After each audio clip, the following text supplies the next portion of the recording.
Class 5 ತಿಳಿ ಕನ್ನಡ ದ್ವಿಭಾಷೆ ಕನ್ನಡ ಪಠ್ಯಪುಸ್ತಕ ಗಾಂಧೀಜಿ ಜೀವನದ ನೈಜ ಸಂಗತಿಗಳು ಅಧ್ಯಾಯ 8 ಪ್ರಶ್ನೋತ್ತರಗಳು. ಒಂದು ವಾಕ್ಯದಲ್ಲಿ ಉತ್ತರಿಸಿ. ಪ್ರಶ್ನೆ 1. ಬಾಪೂಜಿಯ ವೇಷಭೂಷಣ ಕಂಡು ಬಾಲಕನಿಗೆ ಏಕೆ ವ್ಯಸನಾಯಿತು? ಉತ್ತರ. ಬಾಪೂಜಿ ವೇಷಭೂಷಣ ಕಂಡು ಬಾಲಕನಿಗೆ ವ್ಯಸನವಾಗಲು ಕಾರಣವೇನೆಂದರೆ ಬಾಪೂಜಿಯ ಮೈ ಮೇಲೆ ಒಂದು ಅಂಗಿಯೂ ಇರಲಿಲ್ಲ. ಪ್ರಶ್ನೆ 1. ಬಾಪೂಜಿ ವೇಷಭೂಷಣ ಕಂಡು ಬಾಲಕನಿಗೆ ಏಕೆ ವ್ಯಸನವಾಯಿತು?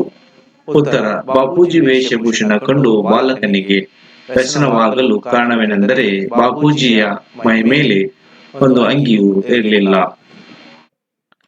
ಪ್ರಶ್ನೆ 2. ಬಾಲಕ ಬಾಪೂಜಿಯ ವೇಷಭೂಷಣ ಕಂಡು ಏನೆಂದು ಹೇಳಿದನು? ಉತ್ತರ. ಬಾಲಕ ಬಾಪೂಜಿ ವೇಷಭೂಷಣ ಕಂಡು ಬಾಪೂಜಿ ತಾವು ಅಂಗಿ ಏಕೆ ತೊಡುವುದಿಲ್ಲ ಎಂದು ಕೇಳಿದನು. ಪ್ರಶ್ನೆ 2. ಬಾಲಕ ಬಾಪೂಜಿಯ ವೇಷಭೂಷಣ ಕಂಡು ಏನೆಂದು ಕೇಳಿದನು? ಉತ್ತರ. ಬಾಲಕ ಬಾಪೂಜಿಯ ವೇಷಭೂಷಣ ಕಂಡು ಬಾಪೂಜಿ ತಾವು ಅಂಗಿ ಏಕೆ ತೊಡುವುದಿಲ್ಲ ಎಂದು ಕೇಳಿದನು. ಮುಂದಿನ ಪ್ರಶ್ನೆ 3. ಬಾಪೂಜಿ ಮಾತುಗಳಿಂದ ಹುಡುಗನ ಹೃದಯ ಕರಗಿ ನೀರಾಯಿತು ಏಕೆ? ಉತ್ತರ. ಬಾಪೂಜಿಯವರು ಬಾಲಕನಿಗೆ, ಮಗು, ನನ್ನ ಹತ್ತಿರ ಹಣ ಎಲ್ಲಿದೆ? ನಾನು ತುಂಬಾ ಬಡವ. ಅಂಗಿಗಾಗಿ ಹಣ ಎಲ್ಲಿಂದ ತರಲಿ ಎಂದು ಕೇಳಿದಾಗ ಆ ಹುಡುಗನ ಹೃದಯ ಕರಗಿ ನೀರಾಯಿತು. ಪ್ರಶ್ನೆ 3. ಬಾಪೂಜಿ ಮಾತುಗಳಿಂದ ಹುಡುಗನ ಹೃದಯ ಕರಗಿ ನೀರಾಯಿತು ಏಕೆ? ಉತ್ತರ. ಬಾಪೂಜಿಯವರು ಬಾಲಕನಿಗೆ, ಮಗು, ನನ್ನ ಹತ್ತಿರ ಹಣ ಎಲ್ಲಿದೆ? ನಾನು ತುಂಬಾ ಬಡವ. ಅಂಗಿಗಾಗಿ ಹಣ ಎಲ್ಲಿಂದ ತರಲಿ ಎಂದು ಕೇಳಿದಾಗ ಆ ಹುಡುಗನ ಹೃದಯ ಕರಗಿ ನೀರಾಯಿತು. ಪ್ರಶ್ನೆ 4. ಹುಡುಗ ಬಾಪೂಜಿಗೆ ಯಾವ ರೀತಿ ಸಹಾಯ ಮಾಡುವುದಾಗಿ ಹೇಳಿದನು? ಉತ್ತರ. ಹುಡುಗ ಬಾಪೂಜಿಗೆ ಈ ರೀತಿ ಹೇಳಿದನು. ನನ್ನ ಅಮ್ಮನಿಗೆ ಹೊಲಿಗೆ ಹಾಕಲು ಬರುತ್ತದೆ. ನನ್ನ ಎಲ್ಲ ಅರಿವೆಗಳನ್ನು ಅವಳೇ ಹೊಲಿವಳು. ನಾನು ನನ್ನ ಅಮ್ಮನಿಗೆ ಹೇಳಿ ನಿಮ್ಗೊಂದು ಅಂಗಿ ಹೊಲಿಸಿ ಕೊಡುವೆ ಸಹಾಯ ಮಾಡುವುದಾಗಿ ಹೇಳಿದನು. ಪ್ರಶ್ನೆ 5. ಗಾಂಧೀಜಿಯವರನ್ನು ಭೇಟಿ ಮಾಡಲು ಬಂದ ಮುದುಕಿ ಹೇಗಿದ್ದಳು? ಉತ್ತರ. ಗಾಂಧೀಜಿಯವರನ್ನು ಭೇಟಿ ಮಾಡಲು ಬಂದ ಮುದುಕಿ ಕೂದಲೆಲ್ಲ ಬೆಳಗಾಗಿತ್ತು, ಸೊಂಟ ಬಗ್ಗಿತ್ತು ಮತ್ತು ಚಿಂದಿ ವಸ್ತ್ರ ತೊಟ್ಟಿದಳು. ಪ್ರಶ್ನೆ 5. ಗಾಂಧೀಜಿಯವರನ್ನು ಭೇಟಿ ಮಾಡಲು ಬಂದ ಮುದುಕಿ ಹೇಗಿದ್ದಳು? ಉತ್ತರ. ಗಾಂಧೀಜಿಯವರನ್ನು ಭೇಟಿ ಮಾಡಲು ಬಂದ ಮುದುಕಿ ಕೂದಲೆಲ್ಲ ಬೆಳಗಾಗಿತ್ತು, ಸೊಂಟ ಬಗ್ಗಿತ್ತು ಮತ್ತು ಚಿಂದಿ ವಸ್ತ್ರ ತೊಟ್ಟಿದಳು. ಪ್ರಶ್ನೆ 6. ಗಾಂಧೀಜಿ ಹಣವನ್ನು ಏಕೆ ಸಂಗ್ರಹಿಸುತ್ತಿದ್ದರು? ಉತ್ತರ. ಚರಕ ಸಂಘದ ಸಹಾಯಾರ್ಥವಾಗಿ ಗಾಂಧೀಜಿಯವರು ಹಣವನ್ನು ಸಂಗ್ರಹಿಸುತ್ತಿದ್ದರು. ಪ್ರಶ್ನೆ 6. ಗಾಂಧೀಜಿ ಹಣವನ್ನು ಏಕೆ ಸಂಗ್ರಹಿಸುತ್ತಿದ್ದರು? ಉತ್ತರ.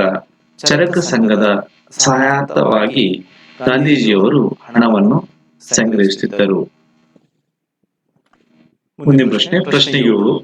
ಗಾಂಧೀಜಿಯವರನ್ನು ಭೇಟಿಯಾದ ಮುದುಕಿ ಏನು ಮಾಡಿದಳು? ಉತ್ತರ. ಗಾಂಧೀಜಿಯವರನ್ನು ಭೇಟಿಯಾದ ಮುದುಕಿ ಬಾಪುವಿನ ಪಾದಗಳನ್ನು ಮುಟ್ಟಿ ಸೊಂಟದಿಂದ ಒಂದು ಅರ್ಧ ಆಣೆಯನ್ನು ಅವರ ಪಾದಗಳಿಗೆ ಬಳಿ ಇಟ್ಟು ಹೋದಳು. ಪ್ರಶ್ನೆ 7. ಗಾಂಧೀಜಿಯವರನ್ನು ಭೇಟಿಯಾದ ಮುದುಕಿ ಏನು ಮಾಡಿದಳು? ಉತ್ತರ. ಗಾಂಧೀಜಿಯವರನ್ನು ಭೇಟಿಯಾದ ಮುದುಕಿ ಬಾಪುವಿನ ಪಾದಗಳನ್ನು ಮುಟ್ಟಿ ಸೊಂಟದಿಂದ ಒಂದು ಅರ್ಧ ಆಣೆಯನ್ನು ಅವರ ಪಾದಗಳಿಗೆ ಬಳಿ ಇಟ್ಟು ಹೋದಳು. ಪ್ರಶ್ನೆ 8. ಚರಕ ಸಂಘ ಲೆಕ್ಕಪತ್ರಗಳನ್ನು ಯಾರು ಇಡುತ್ತಿದ್ದರು? ಉತ್ತರ. ಚರಕ ಸಂಘ ಲೆಕ್ಕಪತ್ರವನ್ನು ಸೇಠ್ ಚಮನ್ಲಾಲ್ ಬಜಾರರು ಇಡುತ್ತಿದ್ದರು. ಈ ಕೆಳಗಿನ 2-3 ವಾಕ್ಯದಲ್ಲಿ ಉತ್ತರಿಸಿ. ಉತ್ತರ. ಬಾಪೂಜಿ ಅಂಗಿ ತೊಡದಿರುವುದಕ್ಕೆ ಕಾರಣಗಳೇನು? ಉತ್ತರ. ಭಾರತದಲ್ಲಿ 40 ಕೋಟಿ ಬಂಧು ಭಗಿನಿಯರಿಗೆ ತೊಡಲು ಅಂಗಿ ಇಲ್ಲದ ಕಾರಣ ನಾನು ಅವನೇ ಅಂಗಿ ಧರಿಸುವುದು ಸರಿಯಿಲ್ಲ ಎಂದು ಬಾಪೂಜಿ ಅಂಗಿ ತೋಡುತ್ತಿರಲಿಲ್ಲ. ಪ್ರಶ್ನೆ 2. ಮುದುಕಿ ನೀಡಿದ ಅರ್ಧ ಆಣೆ ಗಾಂಧೀಜಿಯವರಲ್ಲಿ ಯಾವ ಭಾವನೆಗಳನ್ನು ಮೂಡಿಸಿತು? ಉತ್ತರ: ಮುದುಕಿ ನೀಡಿದ ಅರ್ಧ ಆಣೆ ಆ ಮುದುಕಿಯ ಇಡೀ ಜೀವನದ ಗಳಿಗೆಯಾಗಿರಬಹುದು. ಆಕೆ ತನ್ನ ಸರ್ವಸ್ವವನ್ನು ಕೊಟ್ಟಿದ್ದಾಳೆ. ಆ ಮುದುಕಿಯ ಮನಸ್ಸು ಎಷ್ಟು ದೊಡ್ಡದು, ಎಂತ ತ್ಯಾಗ ಮಾಡಿದ್ದಾಳೆ. ಅವಳ ಈ ಅರ್ಧ ಆಣೆ ಕೋಟಿ ರೂಪಾಯಿಗಳಿಗಿಂತ ಹೆಚ್ಚಿನ ಮೌಲ್ಯವಿದೆ ಎಂದು ಗಾಂಧೀಜಿಯವರು ಭಾವಿಸಿದರು. ಈ ಕೆಳಗಿನ ವಾಕ್ಯವನ್ನು ಯಾರು ಯಾರಿಗೆ ಹೇಳಿದರು ತಿಳಿಸಿ. ಒಂದನೇದು, ಮಗು, ನನ್ನ ಹತ್ತಿರ ಹಣ ಎಲ್ಲಿದೆ? ನಾನು ತುಂಬಾ ಬಡವ. ಉತ್ತರ: ಈ ಮೇಲಿನ ಮಾತನ್ನು ಗಾಂಧೀಜಿಯವರು ಬಾಲಕನಿಗೆ ಹೇಳಿದ ಮಾತಾಗಿದೆ. 2. ಮಗು, ನನಗೆ 40 ಕೋಟಿ ಬಂಧು ಭಗಿನಿಯರಿದ್ದಾರೆ. ಉತ್ತರ: ಈ ಮೇಲಿನ ಮಾತನ್ನು ಗಾಂಧೀಜಿಯವರು ಬಾಲಕನಿಗೆ ಹೇಳಿದ ಮಾತಾಗಿದೆ. 3. ನಿಮಗೆ ನನ್ನ ಮೇಲೆ ವಿಶ್ವಾಸವಿಲ್ಲವೇ? ಉತ್ತರ: ಈ ಮೇಲಿನ ಮಾತನ್ನು ಜಮನಾಲಾಲರು ಗಾಂಧೀಜಿಯವರಿಗೆ ಹೇಳಿದ ಮಾತಾಗಿದೆ. ಭಾಷಾಭ್ಯಾಸ. ಈ ಪದಗಳನ್ನು ನಿಮ್ಮ ಸ್ವಂತ ವಾಕ್ಯದಲ್ಲಿ ಬಳಸಿ ಬರೆಯಿರಿ. ಸಹಾಯಾರ್ಥ: ನಾವು ಬೇರೆಯವರ ಸಹಾಯಾರ್ಥ ದಾನ ಮಾಡಬೇಕು. ವಿಶ್ವಾಸ: ಕರ್ಣನಿಗೆ ತನ್ನ ಸ್ನೇಹಿತನ ಮೇಲೆ ವಿಶ್ವಾಸ ಇತ್ತು. ಸರ್ವಸ್ವ: ದೇವರ ಭಕ್ತರ ಪಾಲಿಗೆ ಸರ್ವಸ್ವನಾಗಿರ್ತಾನೆ. 4. ವೇಷಭೂಷಣ: ನಮ್ಮ ರಾಜ್ಯದ ಜನರ ವೇಷಭೂಷಣ ಬೇರೆ ಬೇರೆಯಾಗಿರುತ್ತದೆ. ಹೃದಯ ಕರಗಿತು: ಅಂಗವಿಕಲತೆ ಹೊಂದಿರುವವರ ಬದುಕನ್ನು ಕಂಡು ನನ್ನ ಹೃದಯ ಕರಗಿತು. ಈ ಪದಗಳಿಗೆ ವಿರುದ್ಧಾರ್ಥ ಪದ ಬರೆಯಿರಿ. ಬಡವ, ಶ್ರೀಮಂತ. ವಿಶ್ವಾಸ, ಅವಿಶ್ವಾಸ. ಉದಾರ, ಜಿಪುಣ. ವಿಚಾರ, ಅವಿಚಾರ. ಪದಗಳನ್ನು ಬಿಡಿಸಿ ಬರೆಯಿರಿ. ಅರ್ಧ ಪ್ಲಸ್ ಆಣೆ, ಅರ್ಥ ಆಣೆ. ಸಹಾಯ ಪ್ಲಸ್ ಅರ್ಥ, ಸಹಾಯಾರ್ಥ. ನಾನು ಪ್ಲಸ್ ಒಬ್ಬ, ನಾನೊಬ್ಬ. ಆಗ ಪ್ಲಸ್ ಆಗ, ಆಗಾಗ. 1 ಪ್ಲಸ್ 2, ಒಂದೆರಡು. ಈ ಪಾಠದ ಸಾರಾಂಶ. ಬಾಪೂಜಿ ಅಂಗಿ ಏಕೆ ತೊಡುವುದಿಲ್ಲ? ಬಾಪೂಜಿಯನ್ನು ಭೇಟಿಯಾಗಲು ಅನೇಕ ಮಕ್ಕಳು ಆಗಾಗ ಬರುತ್ತಿದ್ದರು. ಒಂದು ದಿನ ಅಲ್ಲಿ ಬಂದ ಒಬ್ಬ ಬಾಲಕನಿಗೆ ಬಾಪೂಜಿ ವೇಷಭೂಷಣ ಕಂಡು ತುಂಬಾ ವ್ಯಸನವಾಯಿತು. ಇಷ್ಟೊಂದು ದೊಡ್ಡ ಬಾಪು, ಅವರ ಮೈಮೇಲೆ ಒಂದು ಅಂಗಿಯೂ ಇಲ್ಲವಲ್ಲ. ಅವನಿಂದ ತಡೆಯಲಾಗಲಿಲ್ಲ. ಕೇಳೇ ಬಿಟ್ಟ, ಬಾಪೂಜಿ ತಾವು ಅಂಗಿ ಏಕೆ ತೊಡುವುದಿಲ್ಲ? ಬಾಪು ಹುಡುಗನನ್ನ ಮುಚ್ಚುತ್ತಾ ನುಡಿದರು, ಮಗು, ನನ್ನ ಹತ್ತಿರ ಹಣ ಎಲ್ಲಿದೆ? ನಾನು ತುಂಬಾ ಬಡವ. ಅಂಗಿಗಾಗಿ ಹಣ ಎಲ್ಲಿಂದ ತರಲಿ? ಹುಡುಗನದ ಕರಗಿ ನೀರಾಯ್ತು. ಆತ ಹೇಳಿದ, ನನ್ನ ಅಮ್ಮನಿಗೆ ಹೊಲಿಗೆ ಬರುತ್ತದೆ ನೋಡಿ. ಆಕೆ ನನ್ನ ಎಲ್ಲಾ ಅರಿವೆಗಳನ್ನು ಹೊಲಿಯುತ್ತಾಳೆ. ನಾನು ನನ್ನ ಅಮ್ಮನಿಗೆ ಹೇಳಿ ನಿಮಗೆ ಅಂಗಿ ಹೊಲಿಸಿ ಕೊಡುತ್ತೇನೆ. ಆಗ ನೀವು ಹಾಕಿಕೊಳ್ಳುವಿರಾ? ನನ್ನ ಅಮ್ಮ ಎಷ್ಟು ಅಂಗಿ ಹೊಲಿಯುವಳೋ ಬಾಪು? ನಿನ್ನ ಅಮ್ಮ ಎಷ್ಟು ಅಂಗಿ ಹೊಲಿಯುವಳು? ಬಾಪು ಕೇಳಿದರು. ಹುಡುಗ ನುಡಿದ, ನಿಮ್ಗೆ ಎಷ್ಟು ಬೇಕು? 1, 2, 3. ನೀವು ಕೇಳಿದಷ್ಟು ಹೊಲಿದರು ಕೊಂಡೋಳು. ಬಾಪು ವಿಚಾರ ಮಾಡುತ್ತಾ ನುಡಿದಳು, ನಾನು ಒಬ್ಬನೇ ಇಲ್ಲ. ಒಬ್ಬನೇ ಅಂಗಿ ಹೇಗೆ ತೊಡಲಿ? ಬಾಲಕ ನುಡಿದ, ಎಷ್ಟು ಅಂಗಿ ತಂದರೆ ನಿಮ್ಮ ಕೆಲಸವಾಗಬಹುದು? ನಾನು ನನ್ನ ಅಮ್ಮನಿಗೆ ಅಷ್ಟೇ ಅಂಗಿ ಹೊಲಿಸಿ ತರುವೆ ಹೇಳಿದ. ಬಾಪು, ಎಷ್ಟು ಅಂಗಿ ಬೇಕು ನಿಮಗೆ? ಹುಡುಗನ ಆಗ್ರಹ ಕಂಡು ಬಾಪು ನುಡಿದರು, ಮಗು, ನನಗೆ 40 ಕೋಟಿ ಬಂಧು ಭಗಿನಿಯರಿದ್ದಾರೆ. ಇಲ್ಲಿವರೆಗೆ ಎಲ್ಲರೂ ಮೈ ಮೇಲೆ ಅಂಗಿ ಇರುವುದಿಲ್ಲವೋ? ಅಲ್ಲಿವರೆಗೆ ನಾನೊಬ್ಬನೇ ಹೇಗೆ ಹಾಕಿಕೊಳ್ಳಲಿ? ನಿನ್ನ ಅಮ್ಮ ಎಲ್ಲರಿಗೂ ಹೊಲಿಸಬಲ್ಲಳೆ?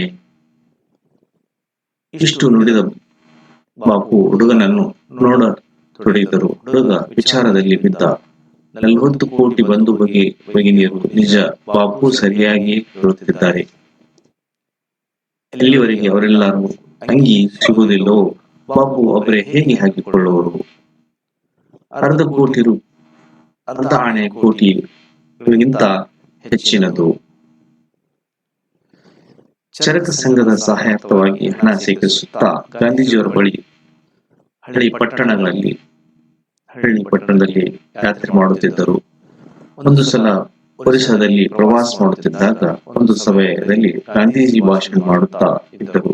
ಭಾಷಣ ಮುಗಿದೊಡನೆ ಒಬ್ಬ ಬಡ ಮುದುಕಿ ಸಭೆಯಿಂದ ಎದ್ದು ಬಂದಳು. ಅವಳ ಕೂದಲೆಲ್ಲ ಬೆಳಗಾಗಿತ್ತು, ಸೊಂಟ ಬಗ್ಗಿತ್ತು, ಚಿಂದಿ ಚಿಂದಿ ವಸ್ತ್ರ ತುತ್ತಿದಳು. ಸ್ವಯಂ ಸೇವಕರು ಅವರನ್ನು ಗಾಂಧೀಜಿಯವರ ಬಳಿ ಬರೆಯಲು ಬಿಡಲಿಲ್ಲ. ಆದರೂ ಹೇಗೋ ಜಗಳ ಮಾಡಿ ಗಾಂಧೀಜಿಯವರ ಬಳಿ ತಲುಪಿದಳು.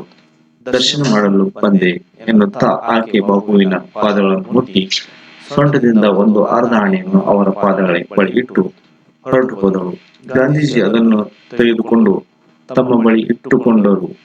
ಸೇಠ್ ಜಮನಾಲಾಲ್ ಬಜಾರರು ಚರಕ ಸಂಘದ ಲೆಕ್ಕಪತ್ರ ಇಡುವವರಾಗಿದ್ದರು. ಲೆಕ್ಕಪತ್ರದಲ್ಲಿ ಕೂಡಿಸಲು ಅವರ ಬಾಹುವಿನ ಹತ್ತಿರವಿದ್ದ ಅರ್ಧ ಆಣೆಯನ್ನು ಕೇಳಿದರು. ಆದರೆ ಕೊಡಲು ಬಾಪು ಒಪ್ಪಲಿಲ್ಲ. ಜಮನಾಲಾಲ್ ನಗುತ್ತಾ ನುಡಿದರು, ಚರಕ ಸಂಘದ ಸಾವಿರಾರು ರೂಪಾಯಿಗಳನ್ನು ಚೆಕ್ಗಳನ್ನು ನಾನು ತೆಗೆದುಕೊಳ್ಳುತ್ತೇನೆ. ಈ ಅರ್ಧ ಆಣೆ ನಿಮಗೆ ನನ್ನಲ್ಲಿ ವಿಶ್ವಾಸವಿಲ್ಲವೇ? ಗಾಂಧೀಜಿಯವರು ನುಡಿದರು, ಆ ಸಾವಿರಾರು ರೂಪಾಯಿಗಳಿಗಿಂತ ಈ ಅರ್ಧ ಆಣೆ ಬೆಲೆ ಹೆಚ್ಚಿನದು. ಲಕ್ಷಗಟ್ಟಲೆ ಹಣವಿದ್ದರೂ 12,000 ಕೊಟ್ಟರೆ ಅದೇನು ಅಷ್ಟು ದೊಡ್ಡ ಮಾತಲ್ಲ. ಆದ್ರೆ ಈ ಅರ್ಧ ಆಣೆ ಮುದುಕಿ ಇಡೀ ಜೀವಮಾನದ ಗಳಿಕೆ ಆಗಿರಬಹುದು. ಆಕೆ ತನ್ನ ಸರ್ವಸ್ವವನ್ನು ಕೊಟ್ಟಿದ್ದಾಳೆ.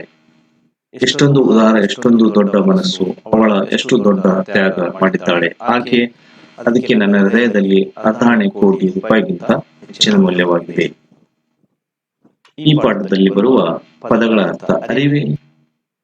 ಬಟ್ಟೆ ಅರ್ಧ ಆಣೆ, ನಾಣ್ಯದ ಅರ್ಧ ಭಾಗ, ಉದಾರ ಧಾರಾಳ, ಚೆಕ್ಕು ಬ್ಯಾಂಕ್ ಹುಂಡಿ ಚೀಟಿ, ಭಗಿನಿ ಒಡ ಹುಟ್ಟಿದವಳು, ವ್ಯಸನ ಚಿಂತೆ, ಹೃದಯ ಕರಗಿ ನೀರಾಯಿತು, ಕರುಣೆ, ಆಣೆ ಒಂದು ನಾಣ್ಯ, ಆಗ್ರಹ ಬಲವಂತ, ಗಳಿಕೆ ಸಂಪಾದನೆ, ಬಂಧು ನೆಂಟ ಸಂಬಂಧಿಕರು, ಭೂಷಣ ಅಲಂಕಾರ, ವೇಷ ಉಡುಗೆ, ಸರ್ವಸ್ವ ಸಮಸ್ತ ಸ್ವಂತ ಸಮಸ್ತಿ ಆಸ್ತಿ. एक्सपर्ट करियर अकेडमी विजयपुर, विलास सैनिक school बंदेघाट हತ್ತಿರ तैयरोड Nagar Vijaypur. Admission open summer vacation class and regular classes. Class 10th Kannada medium and English medium, class 9, class 8, class 7, class 6, class 5, class 4 in the all competitive exam Navodaya Sainik Kittur. So PUC per second arts commerce science. All class coaching available in Expert Career Academy. So thank you for watching and subscribe. ಈ video ನೋಡಿದ್ದಕ್ಕೆ ಎಲ್ಲ ವಿದ್ಯಾರ್ಥಿಗಳಿಗೆ ಧನ್ಯವಾದಗಳು. So expert career academy Vijayapura, ವಿಳಾಸ Sainik school, ಬೊಂದೆಘಾಟ್ ಹತ್ತಿರ, ತೈಯರೋಡ್ ನಗರ ವಿಜಯಪುರ. ಒಮ್ಮೆ ಭೇಟಿ ಕೊಡಿ.